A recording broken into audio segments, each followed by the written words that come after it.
Hey folks, welcome Term 3 students to ENG 110.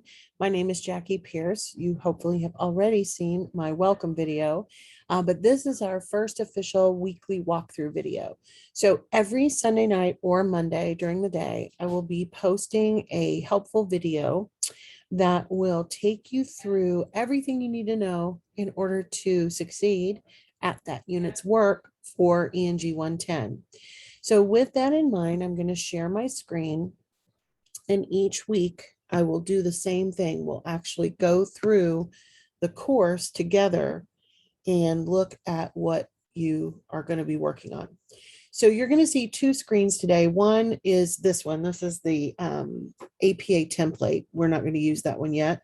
We need the regular internet first.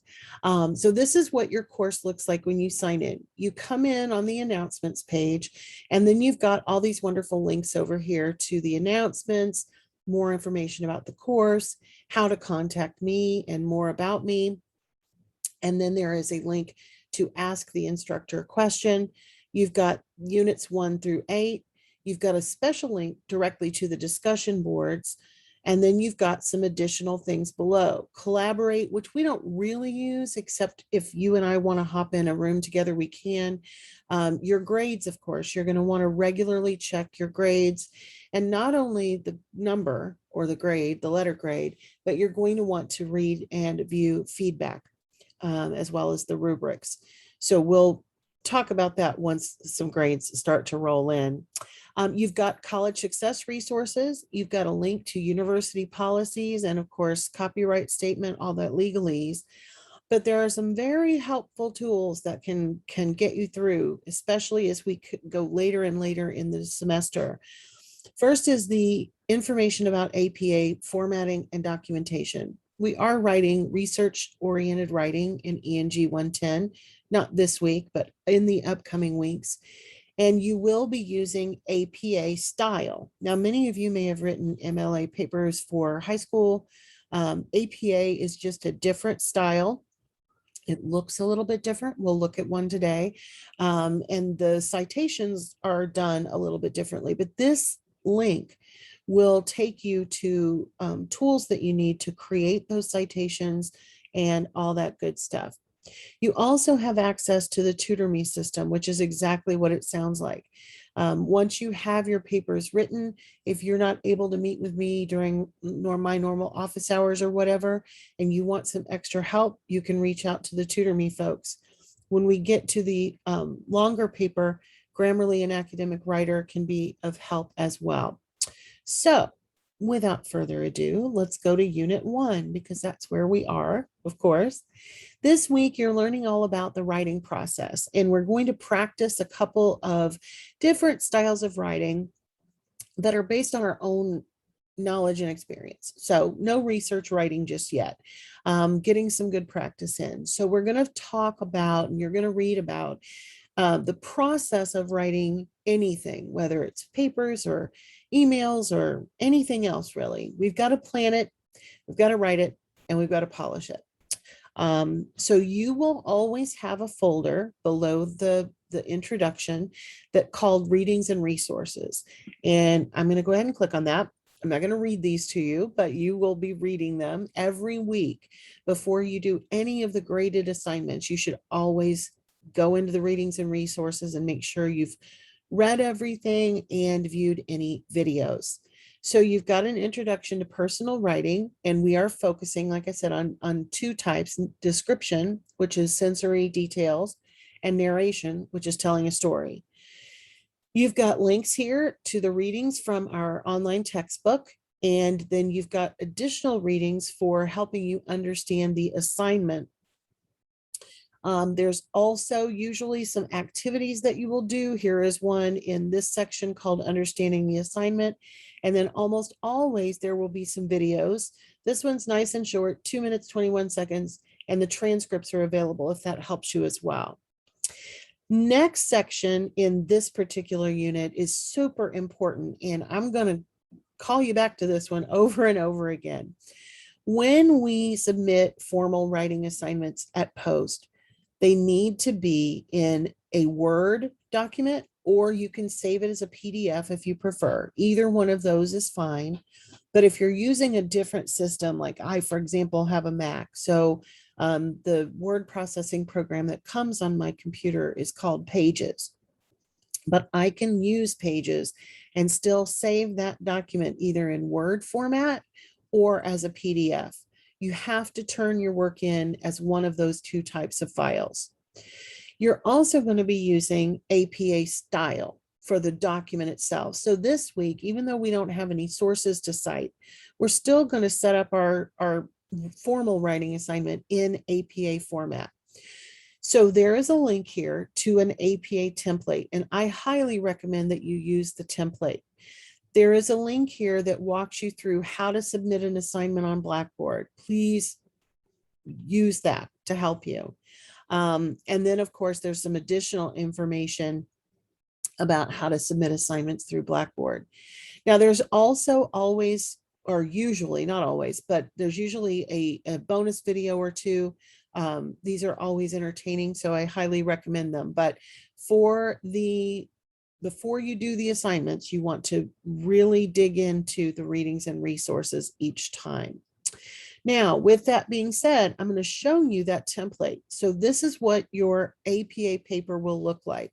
And I've got this little paragraph symbol turned on. If you click on it, it says show hide. This only shows you like where you've hit enter and things like that, and where you've hit space. I like to turn it on because I want to see the actual formatting, but most of the time, if you just open Word, it's not going to be turned on for you. And most students don't like it turned on because they find it distracting. But this is what your papers will always look like. It will have a cover page. Up in the corner, it will have the page number. That's in the header. That's not something you have to manually type on there. And as you scroll down, page 2 is where your actual paper starts, or in our case, a lot of times it's just 1 or 2 paragraphs, but you'll repeat the title right here, and then you will type whatever you have to type. These, section 1, and I think they have, section 2, those are subheadings. Typically, we won't use them because most of our assignments are fairly short, 1 or 2 paragraphs. And even your final paper, which is the argument essay, is really about a 3-page paper. Typically, you don't need subheadings in something that short, but this is a nice document to save for yourself and then save it again when you change it, so that when you do have longer projects to do in classes, you will have this nice setup with the subheadings and all that good stuff. Now, page 3, and of course it often will be beyond page 3 because this part can get very long, the essay part can get very long, but then you will have the third or the final page, whatever number it is, will be the references list. This is a heading, and then the list, you will notice, is in alphabetical order. These are samples that kind of can help you know what one looks like. You will also be using library resources, and the citations are actually provided in the library sources. So we'll talk more about that when we get there. But for this week, you would actually just want to delete this whole last part because you're only going to be using the written part. You will not have any resources this time around. Once you have that done and you save it on your computer, you will turn it in to the assignment. So let's go back to the Unit 1 and look at the 2 assignments for the week. You will always have a discussion board. Now, the discussion boards are informal, except for you want to keep in mind that everybody in the class is going to see it. So you do want to take your time. You want to proofread. You want to make sure it's right before you post it. But you don't have to necessarily type those in Word and save them and put them up there as a document. In fact, you don't want to. You want the text to just actually go in the box. So for the first one, you're going to write 2 paragraphs in the box First paragraph is going to be your introduction. After reviewing the assignment, so again, do the readings and resources first. After reviewing the assignments listed on the course information page, write a brief explanation about how you plan to use your time management skills from your first two classes to help you complete your written assignments. Then share your feelings regarding writing coming into the class. Now, in the second paragraph, you're going to tell us a story and give us some description.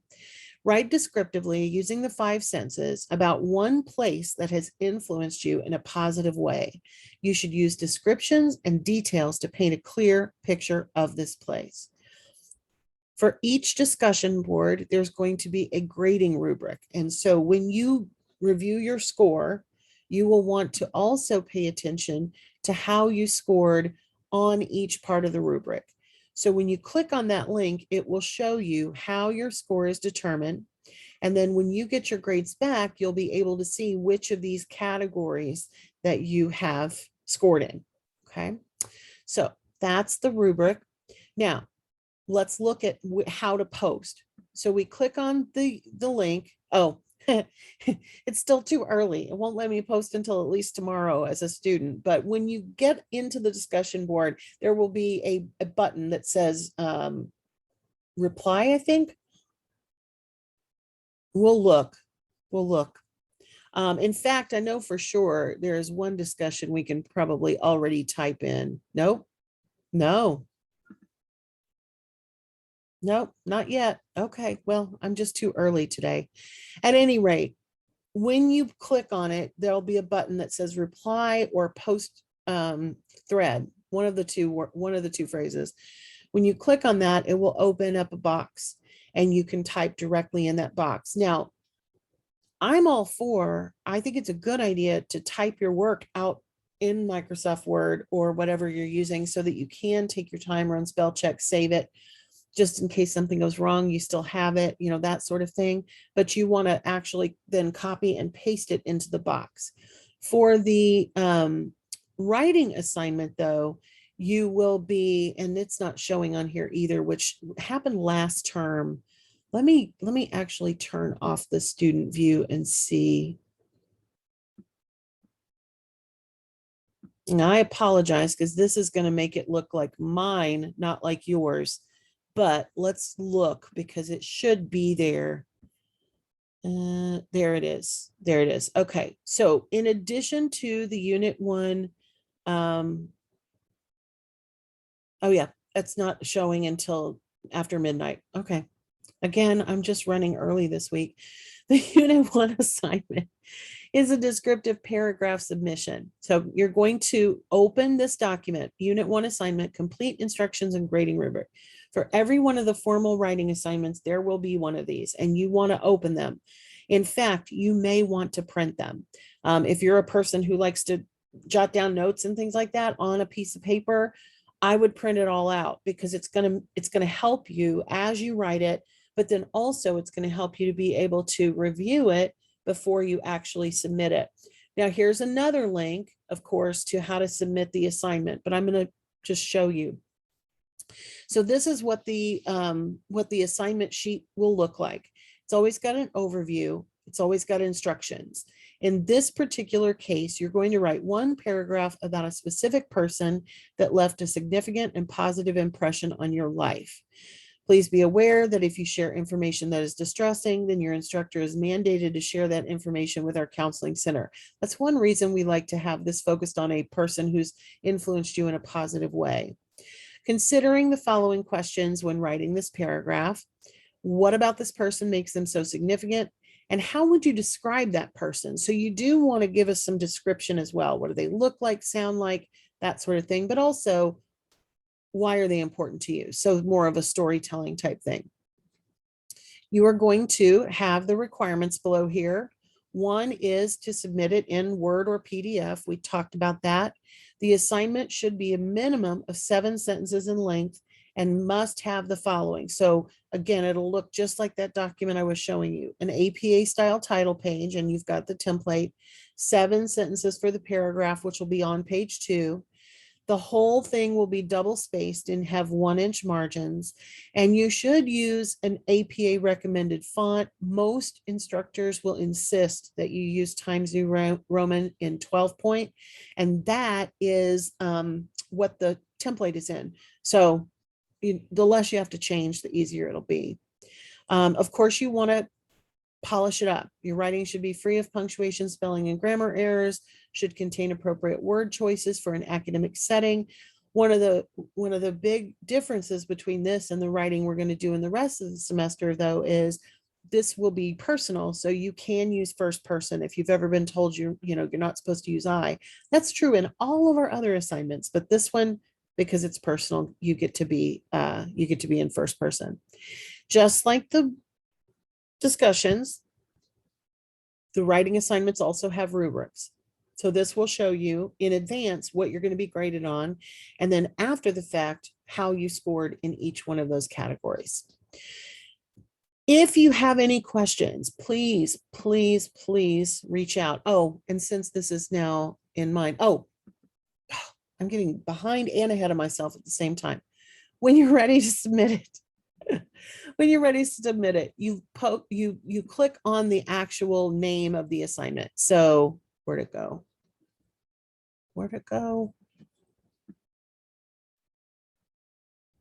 There it is. Okay. You click on the actual name of it, and then you'll see up in, where is it at? Below the text, right? This will remind you what it's about. Below the text, you'll see write submission. Do not use that. I wish they would take that button away, but they can't.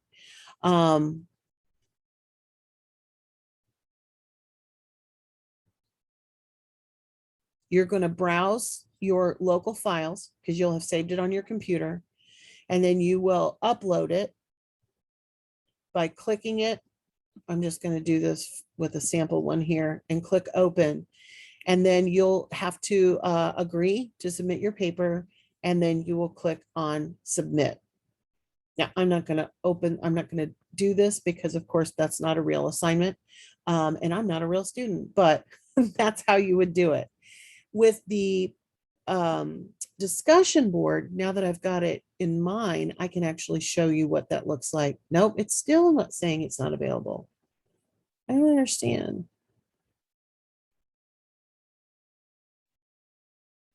Okay, let me click on it from here. Yeah, there we go. Okay, so the button you want is create thread. Okay, this is where it will open up a box for you. You'll put in something in the subject line like Unit 1 discussion or something along those lines, and you can type directly in here. Now you can add things, you can add links, you can add videos, you can add all kinds of stuff in here. But for the most part, you're going to be typing regular paragraphs for our assignments. And then when you're done, you just come down here and click the submit button. Okay.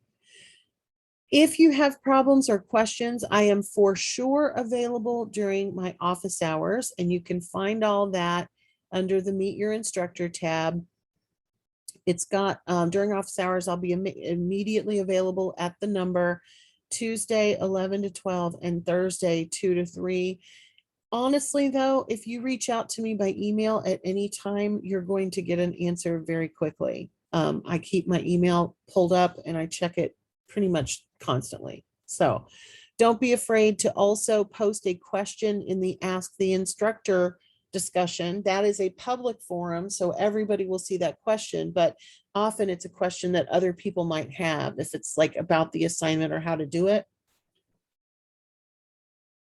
And I keep a close eye on those too. So I'm here to help. Please let me know if you have issues or problems, and please make sure that you are checking your post-student email often throughout the week so that you don't miss anything. Everybody have a great first week of classes. I am here if you need anything.